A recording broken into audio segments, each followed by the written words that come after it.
You are now tuned into Flippin' the Birds, a Philly Sports Network podcast.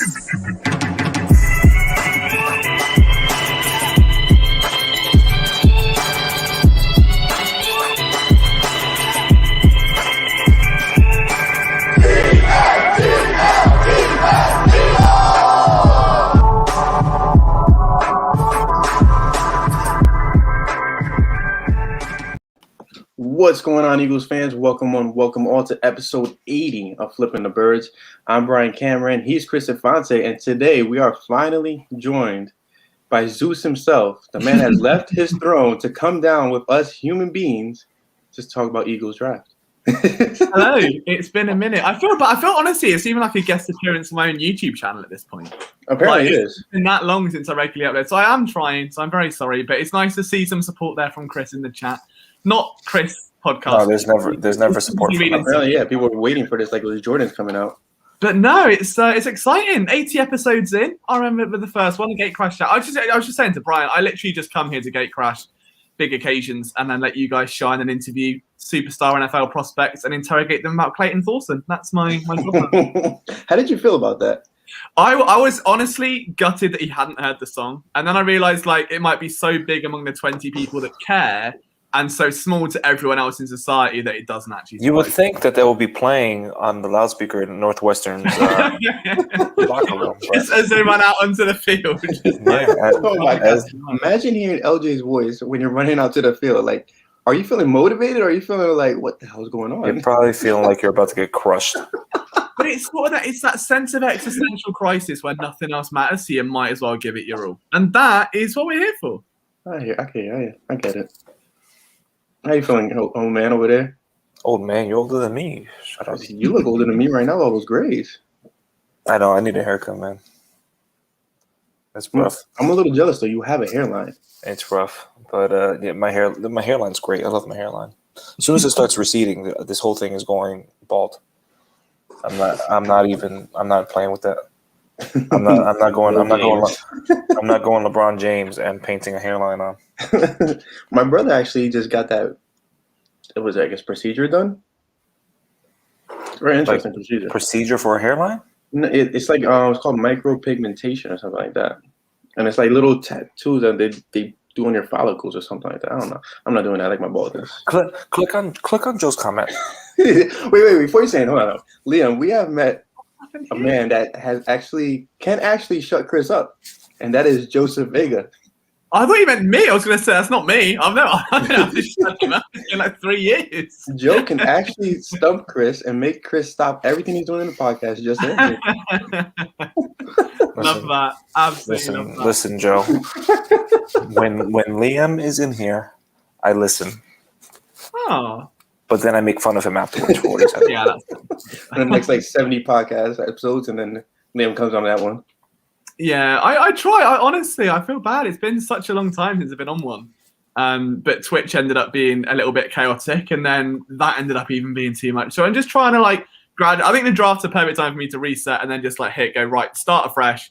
Loads of film content on the prospects at the Eagles draft, or trade 1 million picks to get even more for. We'll see what happens, but I think overall it should be fun. Well, I'll be back around here more regularly, and then so I can keep an eye on who else is giving Chris some nibbles in the chat. And now the outsider insider is back finally. Yeah, I just realized I could change my microphone. Is that better? I realized I was on the wrong mic. Now it sounds ASMR. It's the proper. But no, podcast is back. Brought that back last week. I might try and get one up before the draft as well. I just had a lot to rant about. And I think the problem with it before was that I would spend Monday to Thursday doing YouTube uploads, and then Friday talking exactly what I've just spent 4 days talking about, but in a different format and writing about. So it was it doesn't offer anything new. So I'll try and find a balance, but I missed it. I do miss podcasting. So now I just kind of, come on and give you guys some energy at 1 a.m. in my time and see what we can talk about. But I'm excited for this week. I don't know about you boys, but I'm on the edge of anxiety and excitement. I don't really know which side I'm leaning on most, but it's intriguing. I think this is probably the most important draft since the Carson Wentz era. I told you, Joe throws money at us like we're strippers. It hasn't been it's been 5 minutes, and we already got $2 in the bank. All right, so now we have to answer it though. See, it says I want all three of you to answer this question to give feedback. Okay, Joe, we're waiting. Okay. Just make sure you put those singles in my waistband.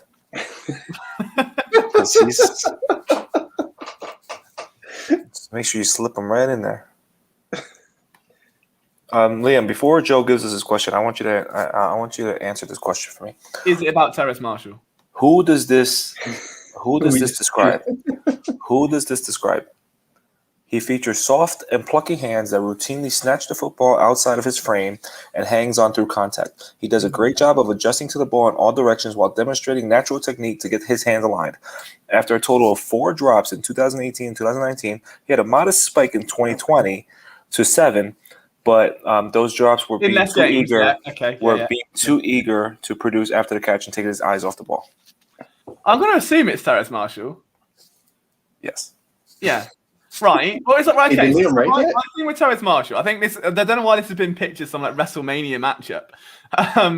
But I was talking to Brian about it even before the show. I don't see like a fringe first rounder. Like I'm not down on him. Like I like him as a player. He's fun to watch. But if I'm spending a first round pick or a second or whatever it might be, because some said he won't be there at 37.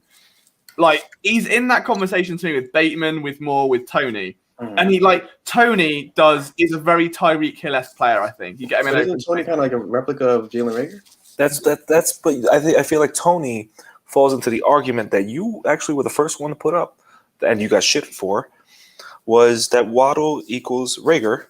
Yeah. In scheme fit, not talent. I think Tony would be more open space, like when they tried to use Aguilar and they failed, and it was very pitchy. It was very Golden Tate-esque when they were just trying everything's behind the line of scrimmage.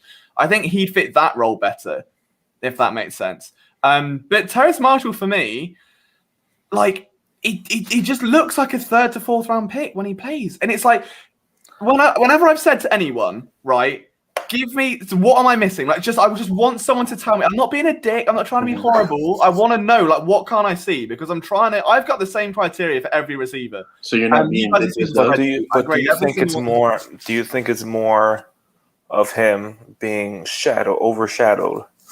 I think because you have 2 years now, maybe 3 years of him being the third option in when Chase was there. Did you get see on Marshall's Pro Day highlights?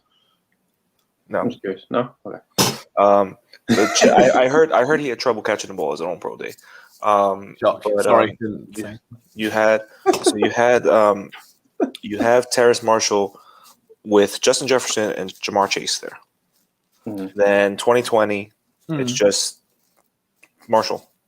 Okay, I see what you're saying, and my thing with that, because Steve really likes him, and I've always said I was like, what am I missing? Like, what aren't I getting? And he's like, well, the drops have only been this year when there's bad. Does Steve talk like that actually? And he's like, I'll do the accent. He's like, well, yeah, he's only done that for 2020, and when he's got a bad quarterback because Joe Burrow's gone to the NFL or something like that in a very bad Birmingham accent. You know what? You have his accent because you're both British. Yeah, I had to murder it as well. But like, I fully get that it's like bad QB play can impact it. My problem with it is, like, if he becomes a volume receiver, like, he's always going to look good, and that's always going to mask those deficiencies. Because if you're launching him 15 balls a game and he catches 8 of them or 9 or whatever, like, so he's another Michael Thomas. That's always going to be there because there is no one else. So are you really expecting that production to translate to the NFL? Like, for me, I'm looking at traits, and he doesn't get off the line very well. He's not that physical through the stem. And then it's, his traits are good, and he's got a 78-inch wingspan. Well, that explains why he's like swatting balls out the air like a cornerback then. Like, what? I don't understand. Like, I get that he doesn't have a red zone drop, and he's a big body, and he's fun to watch. But it's so inconsistent. And there was that one play against Mississippi State where he was put on his ass by a DB, and I was out. I was like, you can't have a frame like that and be trying to block and just punt it onto the ground. Like, it just, I don't know. It's what? Listen.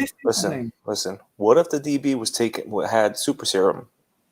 Well, in that case, it's different. But I just feel, for me, because the Flag Smashers were just giving away serum like it was nothing. Did you guys finish that season? I did. It was incredible. I don't even know what he's on about, so I'm just going to humor him and just go, Wait, you didn't watch it?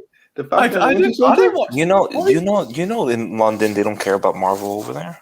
They don't? I'm not a big My thing with Marvel before, and I know there's Uh-oh. been a lot of super chats come through that we're gonna have to get to as well. Yeah, I'm having dollars but raining down my on podcast my right thing now. with Marvel is I was so far behind. I was like, I don't want to watch Avengers because I don't want to miss all the little Easter eggs that they put in there that makes Marvel Marvel. So I was like, right, I'm going to start right at the beginning, and then I hate Iron Man. So I was like, oh no, I don't want to start at the beginning. And now all the other films have come out. Wait, you hate the character Iron Man, or you hate the movie Iron Man? Just the film, just that first film was like Iron Man 3 sucked. No, Iron Man 3 was terrible. Iron Man 2, no, 3, yeah. 3. It was the Mandarin, right? That was the Mandarin, yeah. That was terrible. Yeah, it was bad. The Mandarin? That was bad.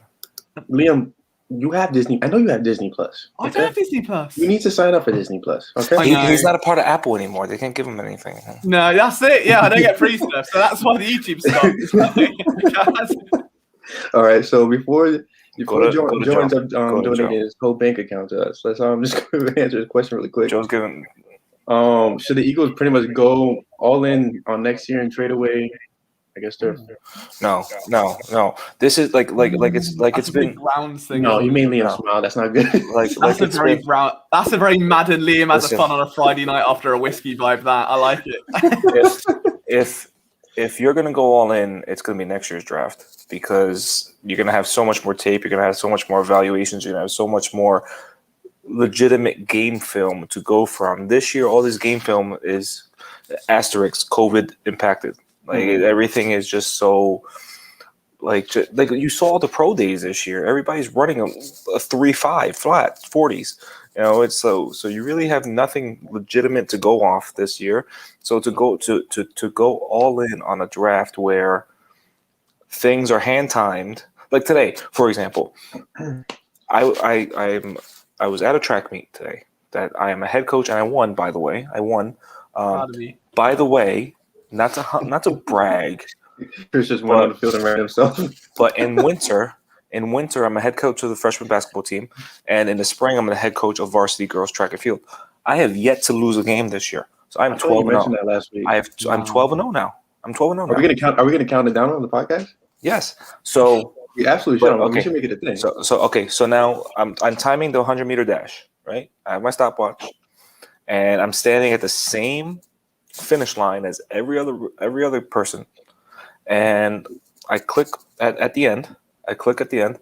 And I'm looking and I'm telling my sprinter, hey, you just my girl sprinter just ran 100 meters, and I said you ran in 12.85, which is super fast. And then the other person says, oh, I got her at 13 flat. I'm like, who are you watching? Because that wasn't 13 seconds. So like for you to draft a player based on hand times. That's rough. No, it is weird because every receiver. I think I've seen offensive linemen run 4.2 40-yard dashes this year at their pro days. Yeah, like it's ridiculous. Like every single player is running. Oh my god, a 4.1 40. Wow, citing all these emoji. I'm like, that's what I'm saying. Like for you to go all in on these prospects that their pro days are so far away, the best pro days in the history of pro days. It's not a good look. You need legitimate times. You need laser timed. You need computerized. So are you for his question or you're opposed? No, next year. Going for next year. Yeah, it's a weird one. I think this is not the Eagles have the most. This will be the 1 year the team have leverage to do stuff because they've already got rid of the most valuable trade asset in Carson Wentz. The other guys that I think did have. I mean, like you're looking at for trade value now. People like Darius Slay. I just thought Joe's that's amazing. Thank you, Joe. Thank you so much for understanding our pain. Joe, I was putting my answer in. They can still answer. Like the pod's not over. You started your answer at 10 minutes. We're at 14 minutes right now. I'm just not going to talk anymore. For me, I just like if you're going to set up a draft, if you're going to alley-oop yourself a draft, you've got 3 or 2 first rounders and 1 pretty much guaranteed first round the next year, right? You've turned Chris to the bottle, Joe, so that's already a dub for the evening. But like, if you're looking at guys to trade, right? Derek Barnett next year probably isn't going to be on the roster, or he's going to be on a really poor contract. That's one or the other. Or a mid-season trade. If this year sucks. Yeah, but if you're going to alley-oop a draft, this has to be it. Like, get cash in now. Get yourself. I'm sorry for talking. Cash in on the defense. I'm sorry to interrupt you guys and pull Chris, but shouldn't it make sense to go in on like the defensive players in this draft, because there actually are really good defensive players that we saw ball out the season before COVID.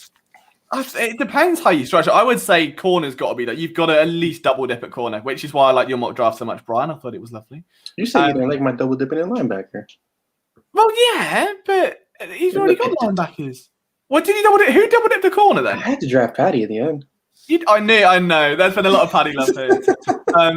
But I feel like, you've got to double dip at corner at least. Linebacker, edge rusher, Patty Fisher. Okay. I think edge rushers this year specifically, like, you can get away with it this year if you plan on keeping Barnett around. So you can have BG, Barnett, Sweat, that's 3. So you've got one more. You can do that in the mid-round as long as you don't get Sharif Miller, who actually plays more than 4 snaps. Like, if you can do that, that's fine. Do you know where Sharif Miller is right now? Probably playing Fortnite. But if you to alley-oop yourself for next year, you've already got a ton of draft capital for 2022. If you can get rid of Dillard, if you can get rid of Barnett, maybe, I don't want to say Fletcher Cox, but that is your most valuable draft asset, and his contract balloons next year. I'm on the pedestal that Fletcher Cox is not retired Eagle.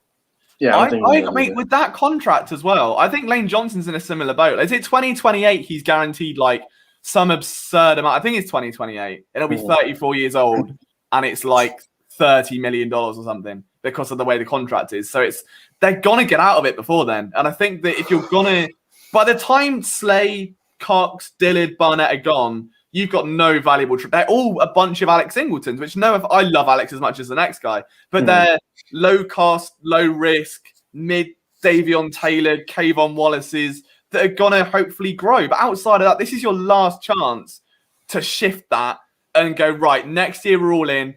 We've ruined our cap space. Let's get 10, 12, 13 rookies next year as well and really send this. I'd be all in for a 2022 if you want to accumulate capital, but you've got to get out of those big contracts because otherwise, if you don't do it now, it's never going to happen pretty much. Yeah, I'm not opposed to it either, but I need them to double dip in corner. Like that, to me, that's the most important thing that needs to happen. It took Chris a couple podcasts to kind of convince me on that matter, but I'm all for it now. It's just a common sense. Like we're facing a gauntlet of wide receivers pretty much the whole season. Yeah. So like this whole. But they should trade up for Surtain or Horn. No, trade up. They should trade up for Pitts or Chase if they're going to trade up. No, they should trade up. Well, I said they should trade with Miami for Pitts, and I got shouted to that because it was a silly trade, which it is a silly trade, but I was half right. But like. Yeah, but one of those corners is most likely going to be there at 12. No, I don't think so, man. I really don't think so. And I actually don't remember. Like when I was looking at those trades, I honestly started the article because I wanted to see if in the last decade they traded up for a corner, and they didn't. I think the corners they selected were after trade backs, and the most notable being Avonte Maddox after that trade back for the Lamar Jackson trade. But it wasn't like an intentional trade back for knowing that it was just a trade back to get some picks. But it like I just.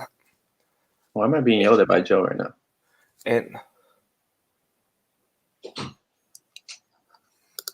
Joe, you make the podcast stop so much with all your comments. This is not WIP. I cannot have you call my cell phone. I don't want nobody calling my cell phone. I mean, we've talked to put a spoiler out there. No spoilers. Been floated for a while is the idea of a PSN breakfast and evening show. The problem is availability and consistency. And my morning drive to work is only 20 minutes, so that's not even. All right, so you're just like a quickie in and out. Well, some of us want, that's how I like it. That's how I like it. Some of us want that's that. how my daughter was born. Efficient in a quickie. But speaking of quickies, make sure your next quickie is nice and smooth by using Manscaped. Go to manscaped.com and use promo code. I haven't missed this. Use promo code FTP at checkout. And you save 20% off and free shipping. So make sure next time your lover is like, hey, you want a quickie? And when you take off your pants, like, oh, no, never mind. Make sure you're Manscaped. So go to manscaped.com, use promo code FTB for the balls, 20% off free shipping. I love how smooth he is with that. But I know there's a lot of chatter about cornerback right now. And obviously it's a position where I think me and Chris have been on the same bandwagon for ages of wanting to double dip and bolster. Because realistically, Devonta Maddox is in a contract year anyway. So no matter what you do, he's gone next year, which leaves you with Darius Slay, who's also going to be very near a contract year. So you need, at the very least, you've got to decide what Devonta Maddox is. I don't think he's an outside corner, personally. We all learned that. If they put him back inside, they're going to need a CB2, and then they're going to need to get themselves, obviously, a nickel backup as well. So they've let Cravon go. They've let Nicole Roby-Coleman go. They need to get depth from somewhere inside. A lot of corners who are versatile will start nickel and come out. So you can always get a taller nickel corner and try and breed him into that CB2. How do you feel about Asante Samuel Jr.?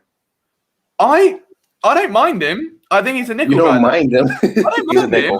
He's a nickel. Absolutely, but he's a nickel guy, and I think people are getting mistaken Maddox because isn't great in the nickel right now. He's been but see, look what happened when you force Maddox to the outside. It's going to be the outside of the link. There should be a general rule of thumb. There should be a general rule of thumb where you can't put a cornerback outside that has to lie about his height in his Tinder bio. That should be a written rule. If you're under 6 foot, right, because that's apparently the mythical height for girls, right? Yes, Connie. You shouldn't be on the outside because you're going to get brutalized by the Julios and DeAndres and the DKs and the Hollywoods and whoever else you want to list and just everyone in the NFC East ever. So you've got to go guaranteed. It's really annoying because I genuinely feel as though that if they'd have kept Jones and Douglas 1 year, if they just hadn't cut them, might have been all right. Like, it's gotten to cheap deals. I think they're gonna miss out on the free agent, and so was no, Rasul's on the Raiders now. No, I'm saying they were free agent. And Jones I think re-signed with Jacksonville. Jones and Sydney are definitely. I mean, Jones and Sydney, Rasul and Sydney are going to miss out on what me and Liam. I mean, I guess Brian, you too, think the wide receiver should get as one more year with the Eagles with a different coaching staff to see was it either talent or was it coaching. It would have been the ultimate deciding. I want to see Travis Fulgham, see what he actually is in a Travis Fulgham without Alshon Jeffrey on the roster. Yeah, what's the excuse going to be? Like, I still don't get why you sit. I get the money factor. I completely understand that. And Fulgham was dealing with the ankle injury or foot injury, whatever case may be. I completely understand that, but the guy was torching. He was torching the NFL. He was the best wide receiver in the league for 5 weeks straight. Absolutely best wide receiver. But that is something that will be on his Twitter bio in like 60 years' time, though, isn't it? Like when it's all VR, it'll be like Travis Fulgham was the best NFL in the receiver for 4 weeks, and that'll be it. Like I hope it's not. I really hope that you can turn it around because he's got everything that they want in an ex receiver, which is perfect because J. Jaw clearly isn't that. But that's where I think the wide receiver discussion for this year gets tricky because. Like, what receiver do they want? Because all Sirianni was mentioning in that triple header press conference was X this, X that. It might as well have been one of my podcasts for the sake of it. And I think that looking forward, you can't be looking at a Z. Jalen Rager's there. You've got Ward in the slot, but I think depth would be a nice thing. Like, add a big slot receiver or something. But if you're looking at an X, I'm not trusting Devonta Smith as an X. If he was a Z, perfect. Like, get him out there. Get him in that Deshaun Jackson type matchup. Deshaun Jackson was never an X receiver with the Eagles. He was never an X receiver with the Bucks. He played in the slot most of the time in Tampa Bay. And he's even lighter and thinner. For me, it's Jaylen Waddle, mate, I can get behind, but it's very Jalen Rager-esque, as Chris agrees with me. I think Bateman is a very logical candidate if you can trade up or down. I love Bateman. Bateman is so nasty with his route. I love him. Since I found out, I got pulled out. Here's a question. I'm not sure if you saw my tweet or not. Have you noticed when I'm watching him that at the line of scrimmage, his feet are really far apart? Yes, they're about a yard. He looks like he's lunging. Yeah. So I put that on. I was like, is that me? Like, am I seeing things? Like, what am I missing? in my Brahma 2021. What am I missing? Someone let me know. And Eric Crocker, he's formerly been on my podcast and has gone on to do great things, bless him, mentioned that it's been coached that way. So Minnesota actually worked that in. So the idea is that it buys you more time. That step forward gives you more time to do fake steps and false steps before you get to the line of scrimmage, which is why you then at the pro level. I mean, I don't know how they're going to take to it if he's just there looking like he's doing the splits, sort of just lunging around. But I can see the logic behind it, and it seems to work. So, I think we're missing Super Chats. And I feel the pressure you guys feel now. Listen, Joe. No, wait, hold on. Listen, Joe. Listen. we see it. And sometimes we get into conversations, obviously, as you see, and sometimes the chat on the side just goes and goes and goes, and we don't see it anymore. We're not ignoring you on purpose. We promise. We love you, Joe. You're the best. Place in Chris's heart. You're right, my heart. You're right here, man. Shout out to Josh as well. You say Chris is a legend. Don't stop. See, I thought that was originally Joseph because I can see it as 2 Blue Jays and $2 and £2 donations. Yeah, Josh wants me to coach. Josh wants me to coach, and he doesn't know I'm actually Nick Rallis. So. Okay, so since we're talking about wideouts, we did have a question earlier in the chat that I did want to tackle. Mm-hmm. So you're not sold on Devonta Smith being an ex receiver, and the question was Smith or Waddle, which we discussed. Waddle it's just another version of Rager, pretty much. Yeah. If it's based on fit, it's Smith. If it's based on talent, it's Waddle. So we're all on board for Rashad Bateman. I think Smith is a better fit than Waddle is, just because again it's Waddle and Rager on the same field at the same time is redundant. Yeah, I can't disagree. I'm emotionally attached to Waddle purely because I remember watching Henry Ruggs last year, and when I was doing the wide receiver rankings, and I kept being drawn to Jaylen Waddle, and I was like, dude, when this kid comes out, he's going to be unreal. Like, this is the WR1. Like, forget Ruggs. Like, Ruggs is dead. Forget him. He never existed. Mm-hmm. Like, this is the guy. And it's the weirdest thing. If ever you sit down and you watch, like, if you instead of searching, like, do yourself a favor, guys. So if you are like a fan or like someone in the comments or like watches our content and stuff, we're not like pro analysts at all. Like, I mean, obviously, I suck at half my evaluations. John Hightower. But what you want to do, the best thing you can do instead of searching player highlights is search player V or versus, and just find 10 minutes of their game where it's just their targets or just their tackles or whatever, and see what you think of them. Because then you're seeing the routes and you're looking at the release and that sort of thing. Am I disrespecting Terrace Marshall again? Not yet. I think we've had it a bit. I can come back to it. I'm loaded. But yeah, Jaylen Waddle. According to Liam, Terrace Marshall has dinosaur arms. It's just I don't mind Terrace Marshall. It's not that bad. It's just like for that level of pick. If he was, I don't understand. Okay, my main thing is if people are going to hate on John Hightower for being a 5th round pick and struggling, you cannot love Terrace Marshall in the second. I feel like you have to realize that the talent is there for Terrace Marshall, and the potential. Oh yeah, so wouldn't you want him in that potential with a 5th round option attached to that, or? Well, no, but you can say the same about like a guy like Emir Smith-Marset, who for me is one of my big draft crushes this year. Love him. He's going to be a 6th, 7th round pick, and I think I don't want to say he's better than Terrace Marshall, but I think you can see more on tape visibly. If you're drafting, he could be this with Terrace Marshall in the set. I think for first and second round, you should be going, he will be this. He should be this guy. Terrace Marshall he might be this. He might get that bit. He might work out how to not be knocked over by defensive backs and get a little bit of effort in his game. He might not switch off halfway through a route and forget a ball's being thrown to him. He might learn to catch with his body occasionally. But he also might not. Whereas I think with a guy, someone like Rashad Bateman, you're seeing all of that already, and it's how much better can you make it. So that's where I'm at, and I want to be wrong. Like another player from LSU, I was wrong on. I've had this in Discord. I was very down on Tre'Davious White before he came out. Didn't see the hype at all. Very down. I was very wrong, and it's been my biggest draft mistake by a mile. So maybe this will be the same sort of thing. But it's just weird. It's okay. I don't know if you saw. I retweeted a tweet I had 2 years ago, where I tweeted Miles Sanders and J. Jaw. I love this draft. So here's my question. Now, putting the big board aside, putting rankings aside, putting all that extra hoopla aside, if the Eagles are at 12 and everybody that they want, pretty much the big names, are not there at 12. Do you move back, get an extra pick, draft Bateman, or do you take Bateman right there and say, hey, this is the guy I want, like point blank? I trade back personally. If you can trade back, I got either Bateman or Greg Newsome. Newsome is a little bit Sidney Jonesy for me in terms of like concerns that come with him. Which Caleb Farley is same sort of thing. Exactly the same thing. Farley, he's out for me. I'm not drafting him at all. Not purely because of the injury stuff. Well, I don't know if you saw the report from the new one about his back. He has herniations in L5, which is the last disc in your spine before it goes to the S's, and he has a bulging disc in the S1. I have herniations at L4, L5, and S1, and if those things flare up, you cannot move, and you can't walk at all. And it said, I will read to you right now. It said stuff about how he doesn't get feeling in his toes sometimes. Jeez. And it's funny because you're saying that because that's where like my daughter has spina bifida, and that lesion, the L5 lesion, is where it leads to your legs.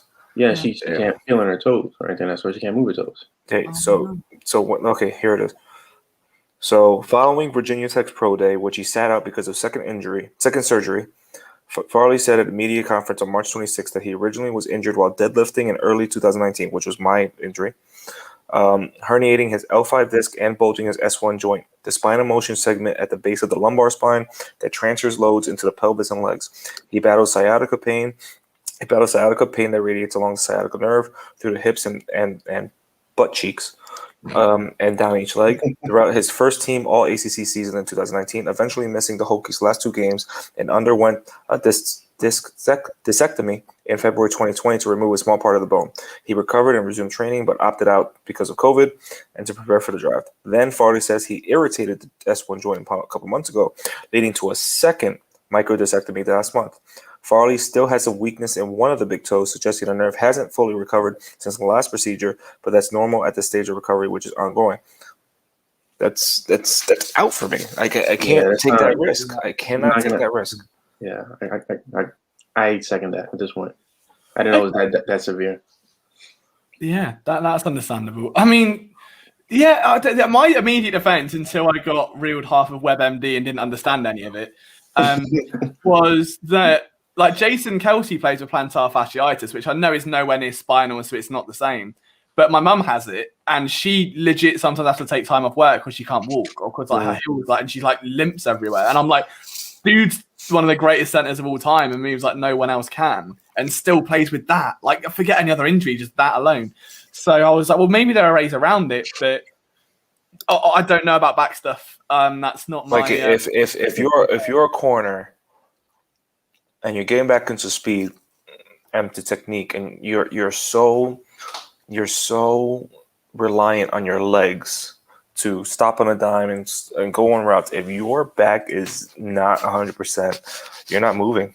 You're not, and it's just scary. Between that and Achilles for a corner, as a la Sidney Jones, I think.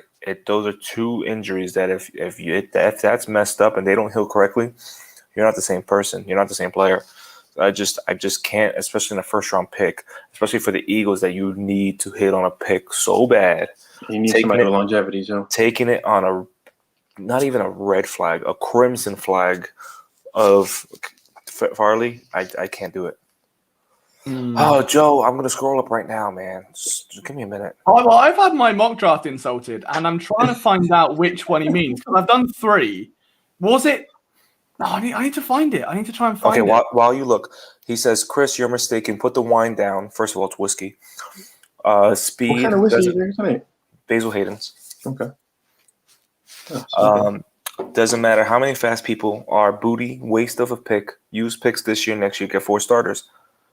I thought you agreed to Jaylen Waddle is speed. He's not booty. He's not booty at all.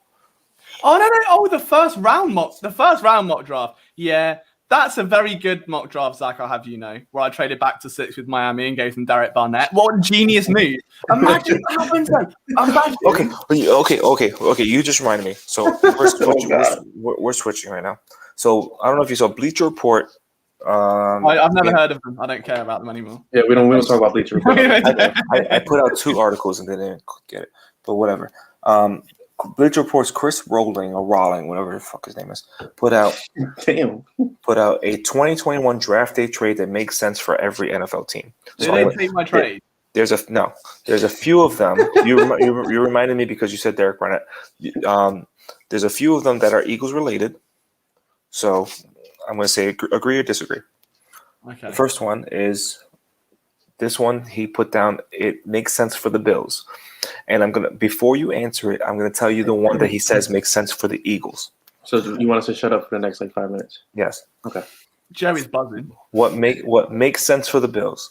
Buffalo trades 30 to Philadelphia for 37 and 123. That's it. Okay, keep that in your head. Wait. What was the trade again? Say it again. Say what was that? 30 for our second and our fourth. Is that Gertz in that trade? No. I just told you the trade. Did I say that, Gertz? No. I'm just wondering, bro. Okay, so that's the trade. That's what he says makes sense for the Bills. Okay, so the one that he says makes sense for the Eagles is Philadelphia sends 37, 70, and 188. So our second, our third, and our sixth to Buffalo for 30. So wait, what? Did he not copy paste? The one that makes sense for the Eagles is give them an extra pick. Like, give them more. So why does Buffalo getting a second and a fourth make sense for them, but us sending a 2 or 3 and a 6 makes sense for everybody? Just hates Philly, man. It's a Philly thing. It's like that. I mean, but apparently my trade up, which includes Derek Barnett to the Dolphins for Kyle Pitts, right? Logically, we can all agree, while it's preposterous and will never ever happen, logically it made sense. I don't know. So it's Thursday night when we host the first round. If that happens, are you gonna scream like worse than you screamed last year? Or if you thought Liam was insufferable now.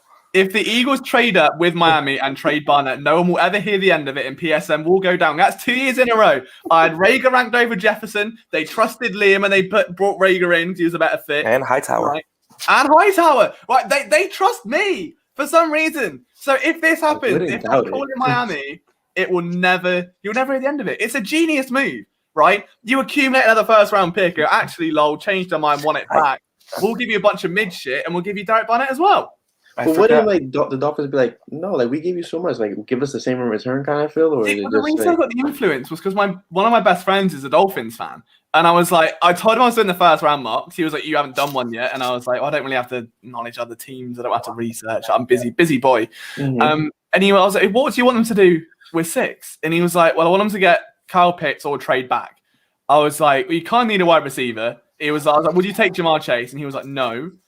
And I was like, right then, leave it with me. I've got an idea. So the idea is they trade back, I think, and get Devonta Smith, which is fine, right? Then they can use the other pick and get Hunter Longwood. Throw in Zach Ertz for all I care. I'll just give me back to 6 so my trade works. What you want? Give me what's mine. Okay. Hold on, Joe's yelling at me. You're stressing too much. I need you to take it easy. Just focus on that, bro. Joe's yelling at me. He's all caps, man. For those who are not aware, if you're listening to the replay on Wednesday, the audio version, we are hosting a live podcast. So we do have comments in the chat. Joe's yelling at me. Chris is growing more grays by the second. Now listen. Okay, Joe. Okay, right, click on Joe's comment. Click on Joe's comment.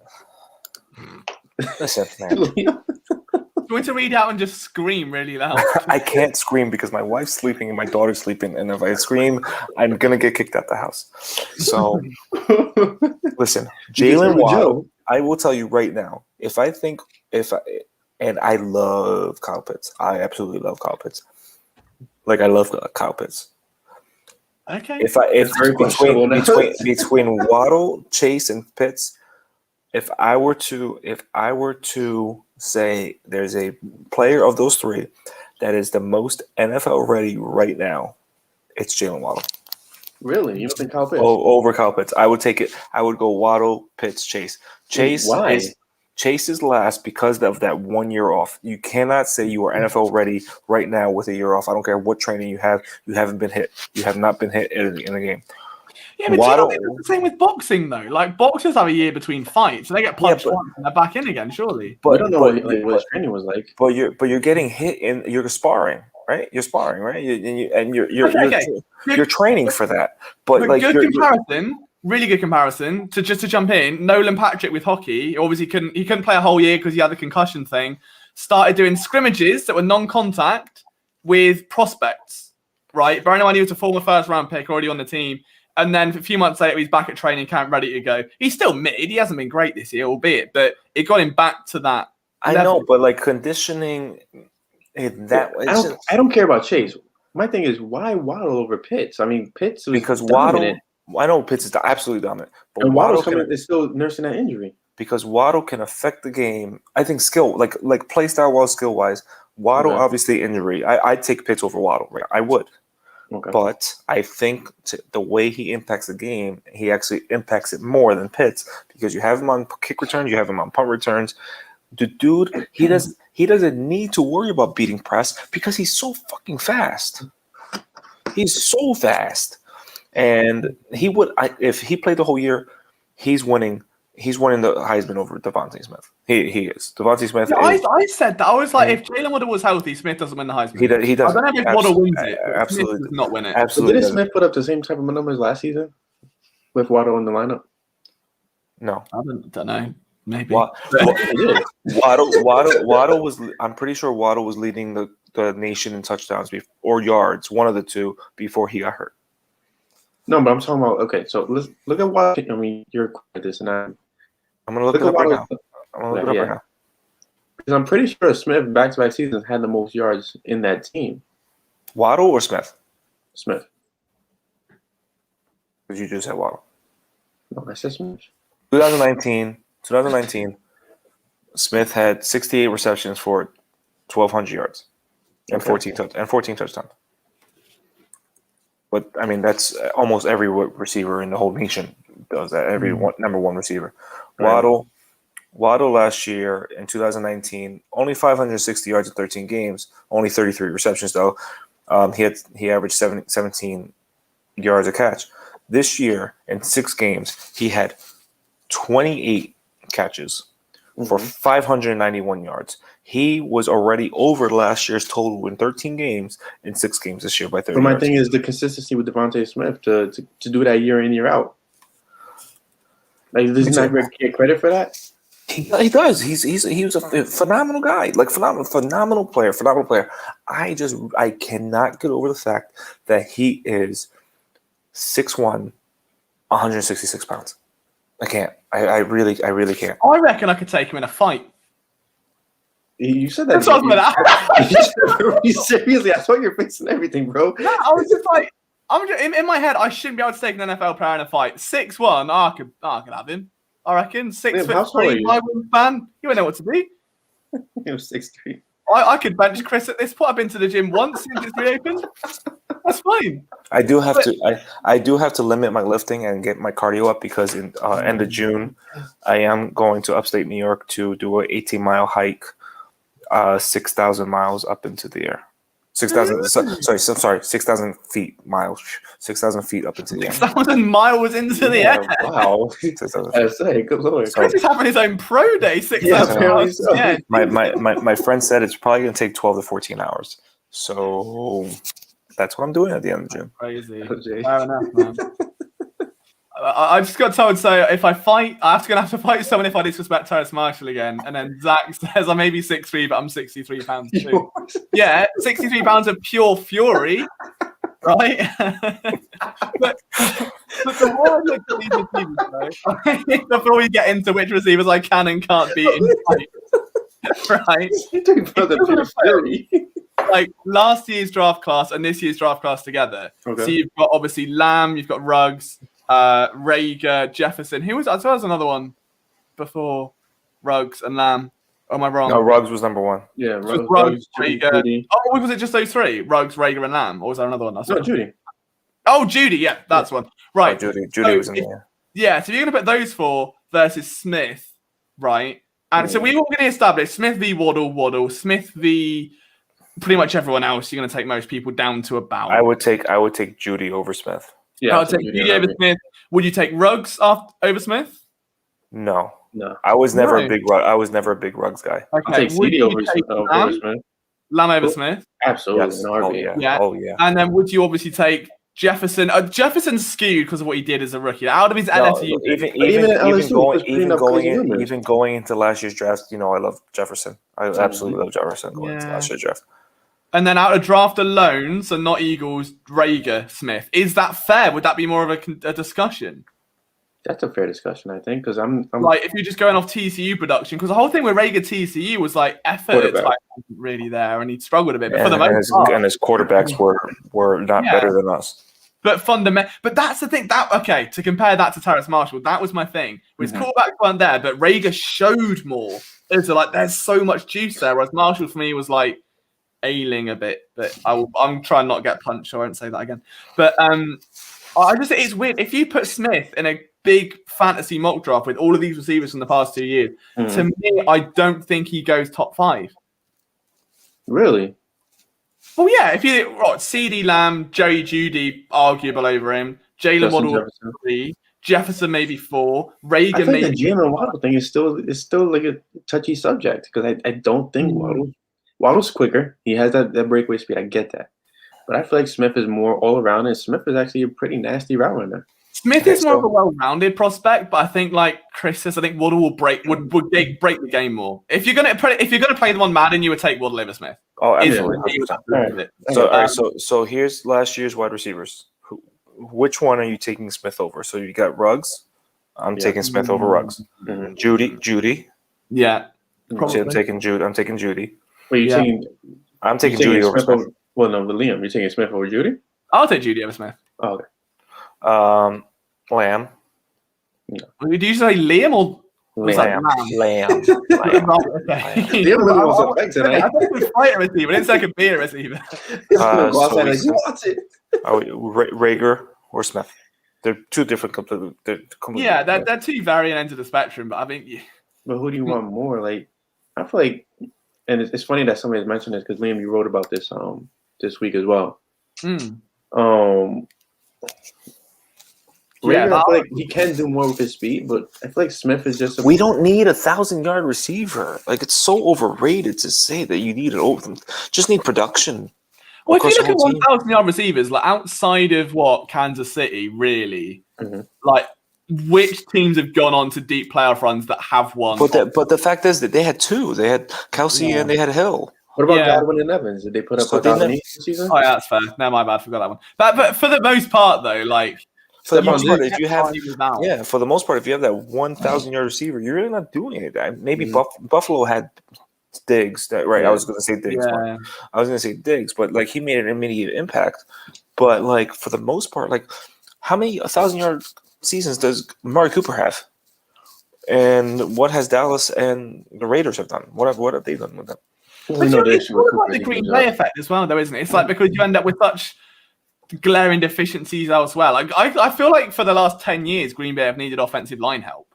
Like every year I go to it, like they somehow need it. And then it's always obviously Rodgers and Devonta Adams. And it's like, well, that's great, but they can't get over the hump. Like I would much rather a balanced team. Like for me, that Eagles 2016, 2017, or not 2016, but 17, 18 team where it was balanced. And even the running backs, like one day we were questioning why LeGarrette Blount was pulled. Then it was Jay Ajayi came in. Then 1 minute you've got, Torrey Smith breaks out for a bit. Then if Olshon can't go. Like when I spoke to Jordan Matthews, he literally likened the team at the time to two things. One was Seattle, which I thought was a great comparison given Russell Wilson and how they build their team without ruining veteran tight ends. And secondly, was the Golden State Warriors in the way that if Steph Curry couldn't go at the time, don't worry, Klay Thompson's there. If Klay's covered, you've got Kevin Durant inside at the time. If he's not there, you've got Draymond Green. That was the ethos of the Eagles in the way that, don't worry about it. If Zach Ertz isn't open, it doesn't matter. Olshon can go up. If Olshon's not there, we've got Corey Clement out in the backfield. That, I think, is far more valuable and intimidating than you don't need that one guy anymore. If that 1K guy goes down, or he can't produce, or he has an off week because he hits a really intense matchup where he's double covered, then what does the team do? Like before Terrell Owens, how many 1,000-yard receivers did Donovan McNabb have?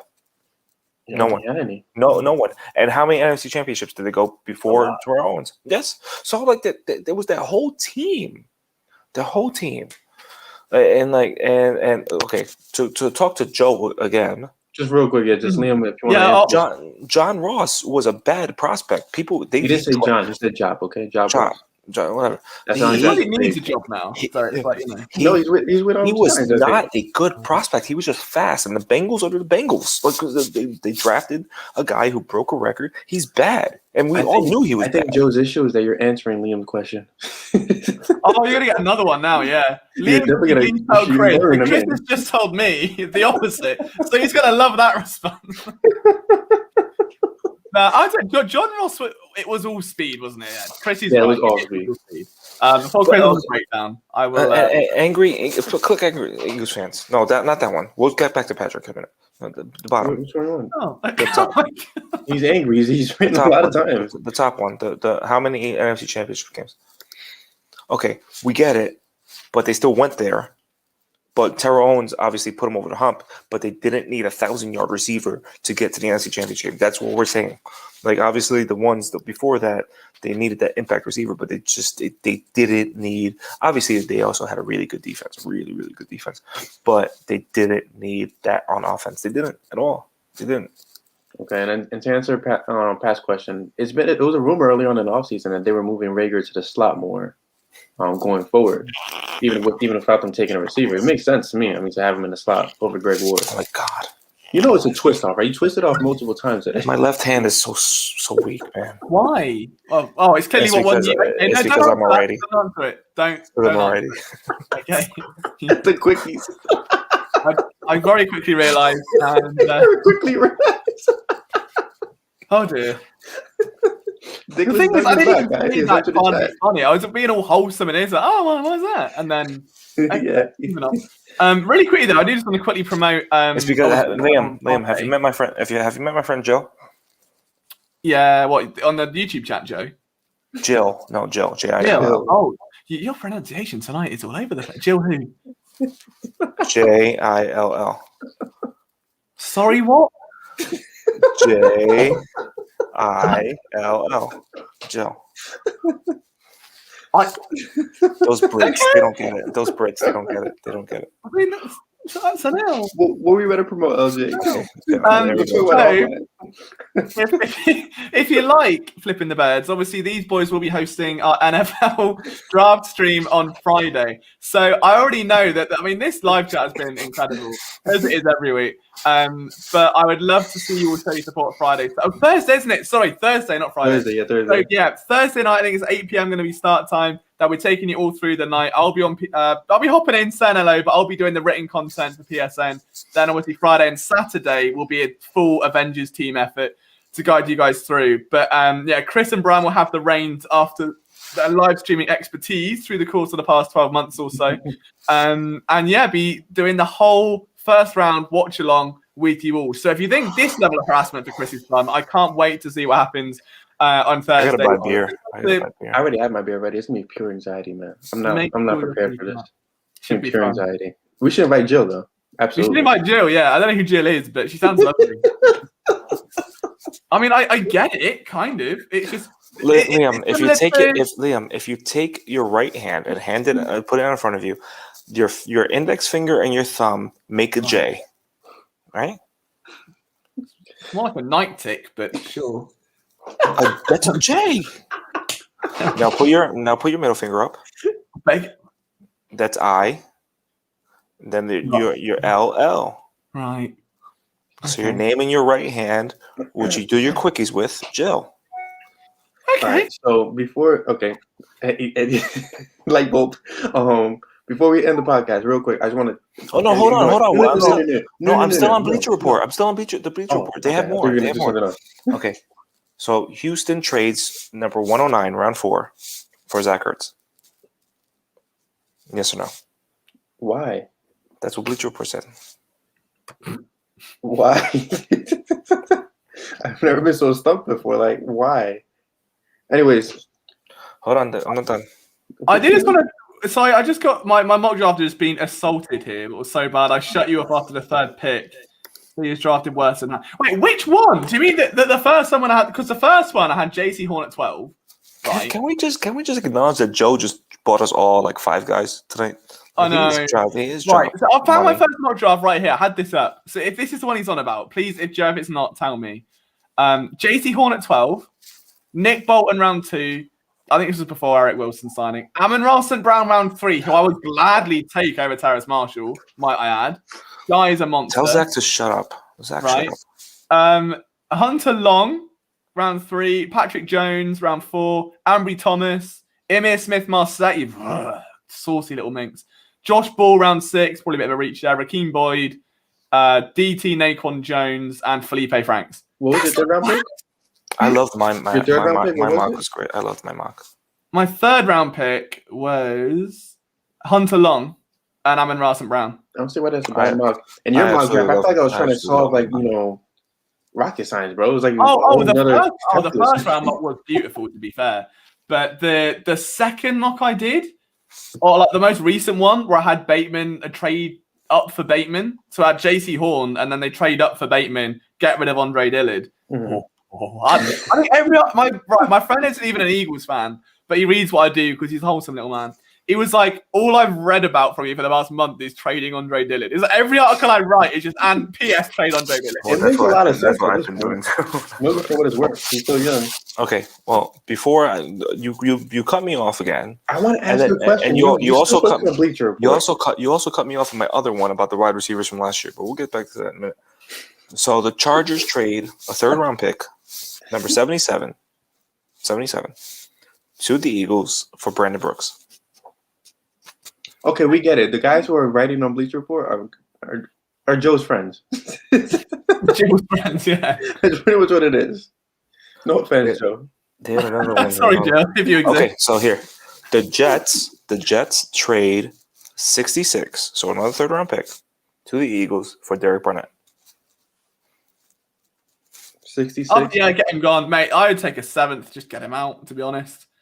$10 million cap. But if you get him out, who's filling in the role? That's what I'm saying. Like, who's filling in? Who is filling in for Barnett? What do you mean, anyone? Put Janon Avery back there. I don't care. Just Joe Osman. Do it. It's finally Joe Osman's season. The season's dead anyway. If you've seen the schedule, just band-aid it for a year and don't get quitty pay. Bring in. That's what I want to ask. Quitty pay. He's the new rumor. Apparently, it's possible, according to Tony Pauline. I'm not for it. I don't know about you guys. I'm not. I'd rather trade back. I'm only for it if they move on from Barnett in the process. If they can take that 37 and Barnett or Dillard, either or, I'm not first. Turn that into another first. Fair enough. Go crazy because you're hitting reset, right? What Derek Barnett was a high upside edge rusher with a 5-year contract that you can build him up to be a starter in that time. He's not proven to be that in 5 years. He's now worth $10 million. Just abort mission, say we've taken an L, get rid of him, hit reset and bring in pay. If you keep Barnett and pay, makes no sense. Someone's going to bloody pay, and it won't. It's going to be the plan. They're going to pay. Terrible football for another year. Someone's going to bloody pay. Shut up, Joe. But angry Eagles fan, I love Thibodeau. He gets it, bro. He actually gets it. Shut up, Joe. Okay, this one got me thinking. And I think Philadelphia. Are you still on Bleacher Report? Yes, there's one more. You said one more like 4 months ago. One more article? Like, what are we doing? One more mock draft? I think Philadelphia would burn to the fucking ground if this happened. Pittsburgh sends number 24, number 128, a 4th round pick, and next year's first for 12. No. Right, it's been fun, boys. Yeah, no. But you'd possibly have said no more. You'd possibly have 4 first-round picks next year. Well, yeah, but you could do that without doing that, please. But then you go down to 24 and you draft Farley. And then you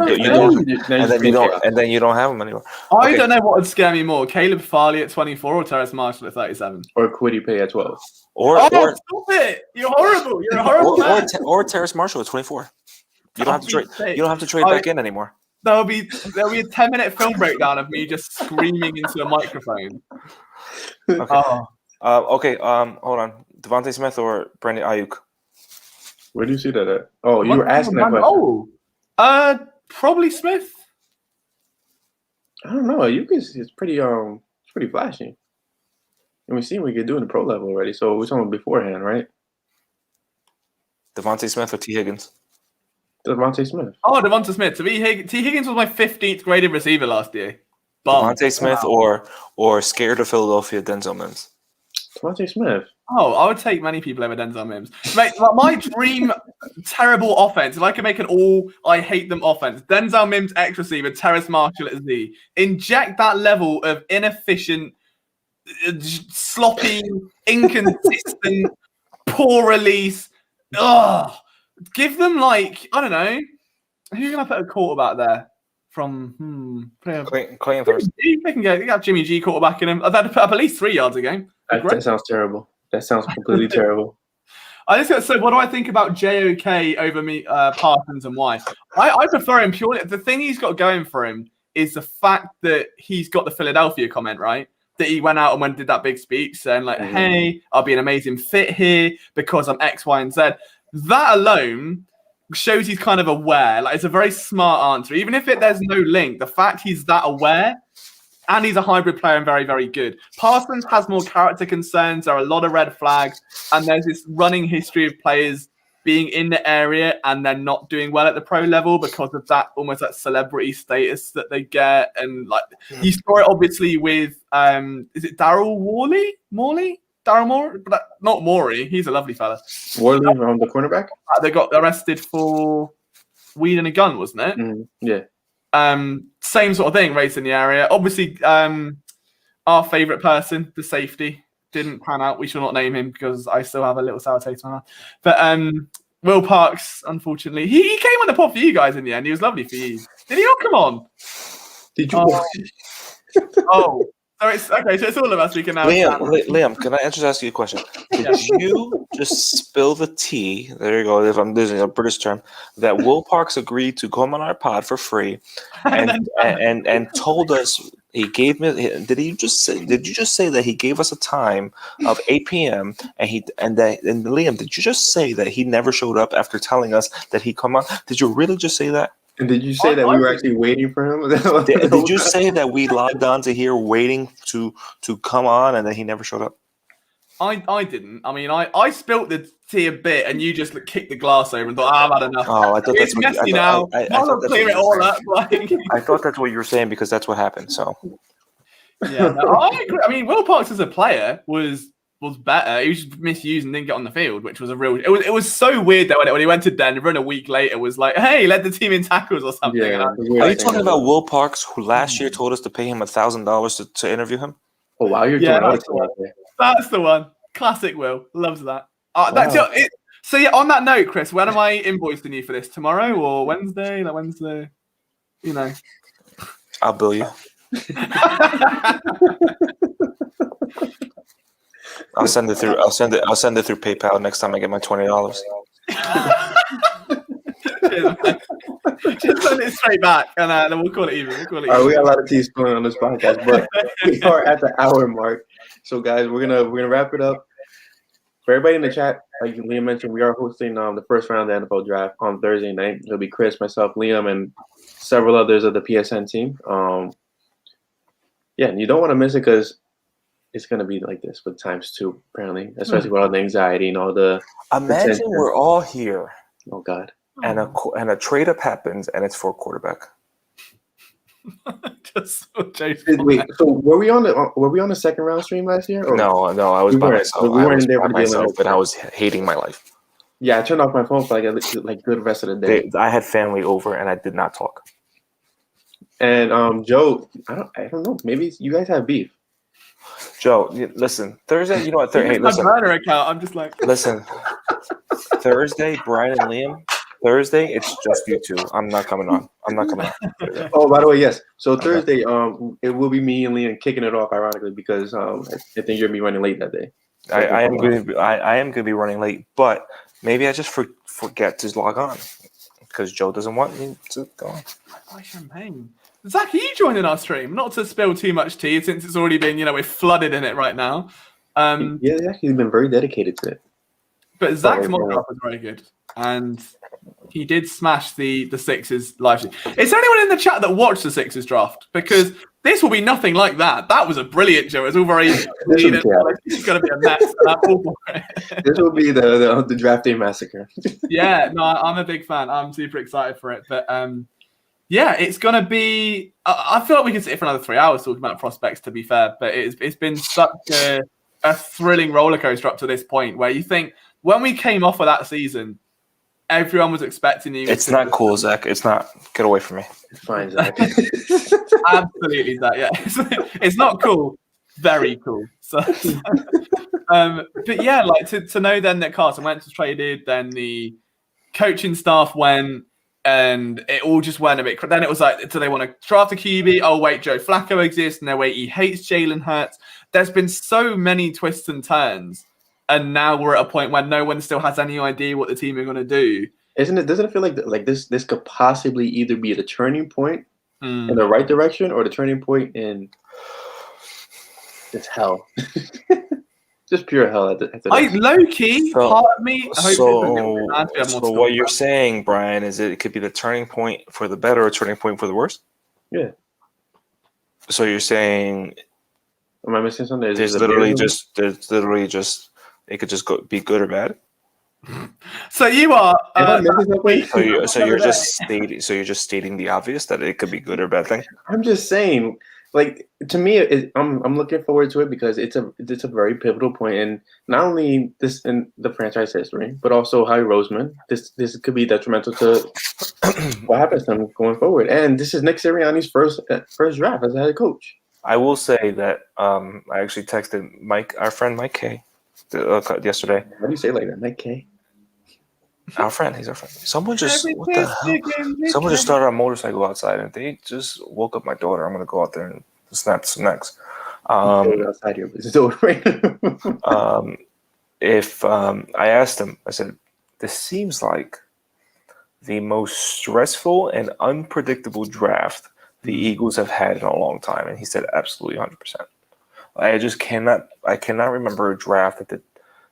If they stayed at 6, it'd be pretty predictable. Like it would be like, okay, quarterbacks 1 through 4, probably Sewell or maybe Chase at 5, and bam, Kyle Pitts at 6. But now they're at 12. Are they trading back up? Are they trading back down? Are they staying put? Are they drafting? Are they drafting Pay? Are they drafting Barmore? Are they going for J.C. Horn? Or are they waiting for Mac Jones to slip down to 12? Like it's just all over the place. And it sucks. So what you're saying is that everybody in the chat should embrace the chaos of Thursday night, Flipping the Birds, PSN, Trash Special. And we may have some special giveaways as well, because we've got a brand new partner with Foco. Hey, we got a Twitter giveaway guaranteed. That's the thing. We're going to give away. I still have to pick something for free, don't I? For what? From Foco, you said. Oh Foco. Yeah. Can we talk about that offline? Because I definitely messaged me about that. Remember when I sent that screenshot of their Carson Wentz statue? Oh, the terrifying bubble. You actually want that? No, I don't want that. No. Well, you're gonna get it. So. Son of a bitch. Happy Christmas. Okay. So are we wrapping up now? He looks so distraught. Basically, if you go to the Foco website, guys, okay, it's like foco.com. If you search hard enough, did you know that you didn't know I have an Eagles helmet piggy bank that I just found out the other day. I turned it over because I had to get some change out. It's from Foco. I just realized that I've had it for a few years now. So hey, my sponsor is in my living room. Exactly, rent free. Exactly. Yeah, I don't want to ask like a list of things for free straight away, but I will get a list and send it out. But if you ping me your addresses, we'll sort it. But yeah, if you go to foco.com and search Carson Wentz bobblehead, there is the most horrifying thing you'll ever see. It looks more like Brian than it does Carson Wentz. What? just if you're gonna go right. And it is so ugly. So this is great. No, don't do that. Well, Jill likes me, okay? Yeah, Joe would always like us. Joe would always come in the clutch. All right, so what time are we doing the draft on Thursday? 7:30, 7:30, I guess. Yeah. 7:30. Okay, so guys, we'll see you at 7:30 because if I don't end this podcast, it's never going to end between these two. So thank you for joining us. And Joe might find my address and kill me. Liam, it's either look. Here's the truth about Joe. It's either Liam's burner account or Liam's gonna pass your information to Joe. One of the two. Like, if Chris mysteriously disappears, like serial killers like leave their mark on their bodies. Like Joe to be killing Chris and just like carving in my mock draft into his back, just like pick by pick. And why I hated it so much. Thank you, I appreciate that, but it's Brian though. All right, I live 10 minutes outside of Byram, New Jersey. There is a town called Byram, like right next door to me. So, all right, I need to have a beer. I need to end this podcast right now. I need to go to bed. All right, guys, thank you for joining us. LJ, thank you for joining us. We cannot wait for Thursday night for the more chaos. Everybody in the chat, thank you for joining us. And if you listen to the replay of this, I hope you fully embrace the chaos that this was. And I'm Brian Cameron. This is Chris Afonte. We're flipping the birds. We love you, Joe. Go Birds. Yes, sir.